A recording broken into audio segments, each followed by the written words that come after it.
One Piece chapter 1142, it is titled What I'm Afraid Of, and the cover page, who's who, he finally got after all the BS that he'd been doing, torturing page 1 and old to Yamato. She said enough is enough, flash stepped him, hit who's who with a Thunder Bagua, and I know that Kaido, his Thunder Bagua, and just him in general is stronger than Yamato, but at the same time, even though who's who is durable because of zones, we know their durability, he's definitely got to be knocked out after this attack, especially if Yamato coded it in Conqueror's coding. And I definitely think that who's who deserved this, because who the hell made him king? But with the cover page out of the way, let's get into chapter 1142's breakdown. You would have thought that this chapter was going to start with Loki because of him being free, just the ore that he was exuding at the end of the last chapter.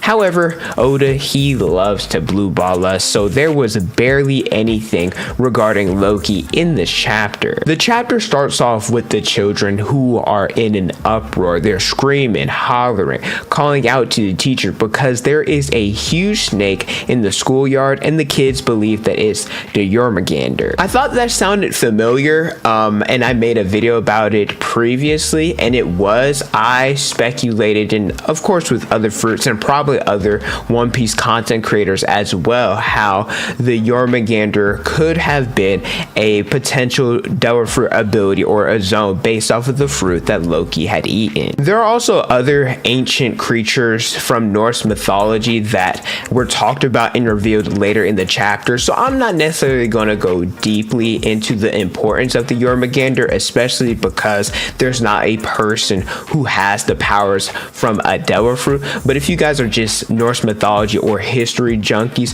the Jormungandr is the Midgard serpent who encircles the realm of Midgard and is the son of Loki and is eventually defeated by Thor during Ragnarok. Also, a quick little note, if you guys are wondering why the art, at least in the beginning of the chapter, looks a little bit off, Oda, he had 3 staff members take ill this week, so that's why the art doesn't necessarily look the best. Wishing them a smooth recovery and that Oda, he can take this much needed break, especially after all the heavy lifting that he did in this chapter. Now, the giant teachers, I'm not gonna lie, they freaking stink. A monster's on the loose and y'all are sitting up in here chilling in the teacher's lounge. Like, y'all are sitting up here panicking saying, hey, let's call the chief. Nah, y'all need to go do something. Even if you're not a fighter, even if you weren't previously a warrior, y'all should be out there protecting them kids. And I guess Tusk, he heard me because he swung a mallet at the Jormungandr and then saw jump from the top rope and delivered the finishing blow on the Jormungandr with a named attack known as the mid-turn Gyrogue, which is also a hockey infused attack. W tag team by a former warrior and Saul, who was a former marine. Finally, everything appears to be under control, peachy keen. Everybody's like, whew, this was a sweat, but when it rains it pours, because the PE teacher, Mr. Wolf, he is blooded. What's with these PE teachers and being absolutely useless? Because I don't know about y'all, I don't ever have necessarily a good memory of my PE teachers. I can definitely say that for the most part, shoot, they barely got up out their chairs. Somebody had to beat Wolf up pretty badly for him to be in the Yamcha position, and at the same time, the kids, they're sleepwalking in a single file line on the beach. If I had to say who probably beat up Wolf, I guess I would speculate Gunko, because she can use her ability at a distance, and there's also an arrow pointing in a direction next to one of the kids. And to make matters worse, we thought the Jormungandr was the only beast. Nah, there are other monsters that are spawning and lurking in the forest. Kids are passing out left and right, just utter chaos, and this causes the alarm to be sounded because, yeah, what the hell is going on? But if you guys have made it this far into the video and are enjoying the content, let me know by leaving a like, subscribing to the channel, and hitting the notification bell so you guys never miss out on a new video. I pump out different One Piece content almost each and every day. The chapter switches to the underworld, or the world of the dead, and we finally get to see Loki now that he is free. Well, I say that, but it's really only like 2 panels. But Loki, he ends up talking that talk. I do think it was a little naive for Zoro to think that only one Sea Stone cuff could fully sap his strength. I mean, when we were in Udon, Luffy and Kid, they were moving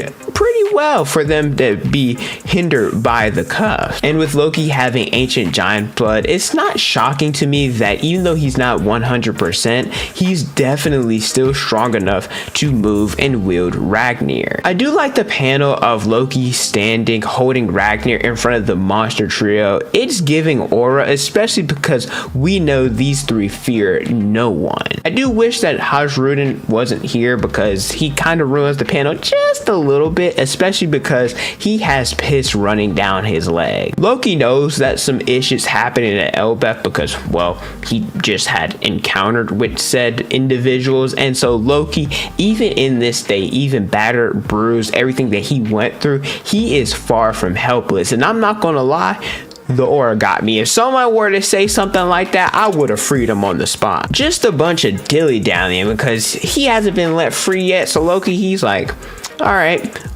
bet. I'm tired of being chained up. He charged up Ragnir. Maybe it has hockey. I'm not entirely sure, but we know for sure that he's charging up lightning within the hammer, and we know that that is Elbaph's weakness. Also, shout out my boy Zoro here because he's the only one whose face didn't change whenever Loki charged up Ragnir. He fears no one. And Loki, he charges up Ragnir and hits it on the treasure tree Adam. Man, I'm kind of sad that that's all we got from Loki in this chapter. The chapter cuts back to Angie, who recognizes where the monster come from. I do want to pay a little bit of mind to her, just a little bit. I'm not necessarily saying she's an op. I'm not necessarily saying that she is a bad guy or a bad person, but something, I don't know, something in the back of my mind seems a little fishy that she could be a traitor. So let's keep an eye on her. She might be working with the Holy Knights. But apparently these monsters, they're happening because of class earlier and how the kids, they were drawing what they feared the most. Some drew Nika, Fenrir, a storm, someone's mom. My mom! And so the monsters, they are fears from the kids' imaginations, and they've now come to life. So right now, Elbaph is in the kids' nightmare world, and Oda, oh, he cooked with this double spread. You see Nika, Fenrir, a storm, everything that the kids drew and more, they're here. I'm gonna be honest with you guys, I'm not entirely sure whose devil fruit is causing this. I'm going to assume that it's Summers based off of what he said, and I've seen other people in the community agree with this. And then number 2, Killingham, it looks like his devil fruit allows him to be the mythical creature, the Killing. So we're under the assumption that this is Summers' devil fruit, who asked Gunko who she fears the most, and she stated Nika. I'm gonna throw Gunko some bail because that's a good answer. If I saw his devil fruit, oh, I'd be shitting bricks too. We also know how Nika is portrayed both in the Harley, how the world government sees him, and how people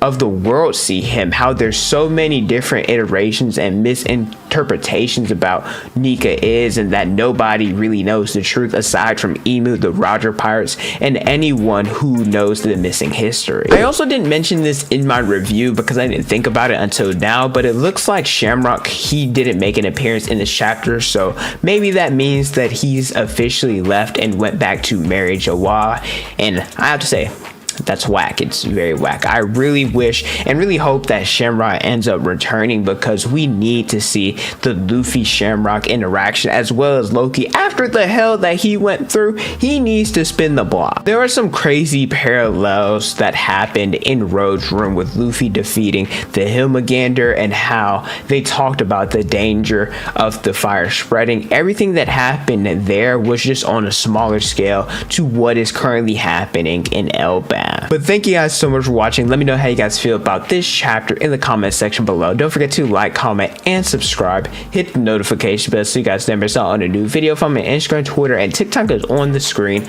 and in the description below. Thank you guys so much for watching, and don't forget to unleash your potential.